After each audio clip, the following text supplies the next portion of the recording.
down at the docks. Peep! Everyone sure looks busy today, thought Thomas. He was on a hill overlooking the Brendam docks.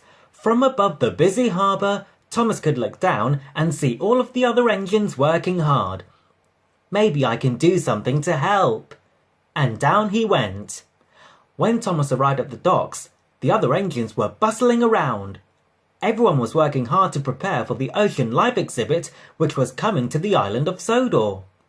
James and Cranky the Crane were busy unloading a big shipment of ocean plants. The plants would be put in the fish tanks to make the fish feel at home. "Can I help?" asked Thomas. "Oh, little Thomas, an engine like me doesn't need help," said James. Thomas chugged over to where Harvey was moving a bunch of small crates. "Keep back, little Thomas. These crates are full of all the empty fish tanks and they are very fragile," said Harvey. "We don't need you to break anything." As Thomas moved off, he noticed 2 trucks coupled to Salty on the next track. He had never seen trucks like this before. They were full of water. A big octopus was swimming in the rear truck. Thomas was amazed. Then he pulled up to the front truck. It had a huge shark in it. The shark looked at Thomas and opened his mouth. He had rows of big scary teeth. "Look at that!" Thomas gasped and hurried off to find Salty.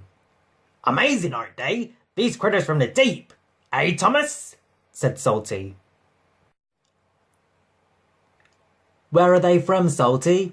Thomas asked excitedly. "Where are they going?" "They're off to an ocean show in Tidmouth. It sure is fun having them here, don't you think?" answered Salty with a smile. "I can't wait to tell Percy about them," thought Thomas. "Maybe we can see them in Tidmouth."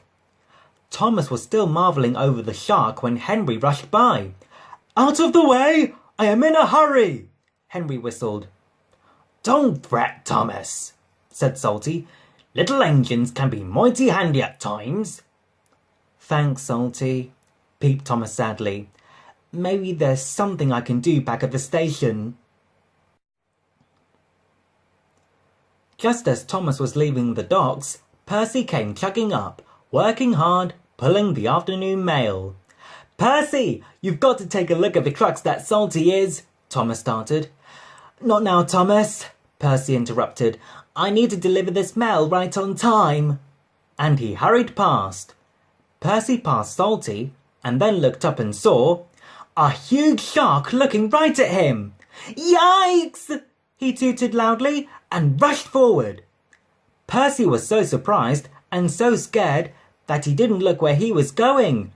Henry was stopped ahead of him on the same track.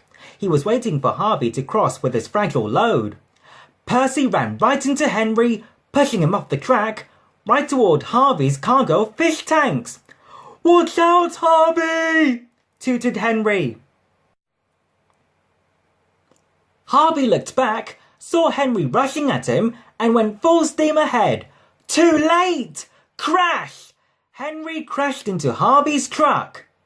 Harvey's truck tipped off the track and the coupling snapped. Harvey, still full of steam, rushed forward. He ran right into James. James was pushed off the track, which startled Cranky. Cranky let go of the crate he was carrying.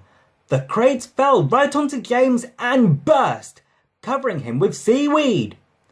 Thomas saw what happened and came hurrying back to help. His smaller size made it easy for him to fit between all the bumped engines and broken crates. First, he helped pull Percy back on the track. Then he kept the trucks in order while the spilled mail and all of the broken crates were cleaned up.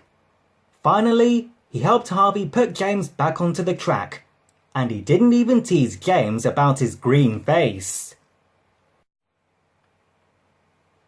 Later, when everything was in order again, he went to look at the shark, whose truck was sitting on a siding. Salty pulled up beside him. "Well, Thomas, I knew you'd find some way to prove what a really useful engine you are," he said. Thomas smiled and looked back at the shark, who gave him a big wink.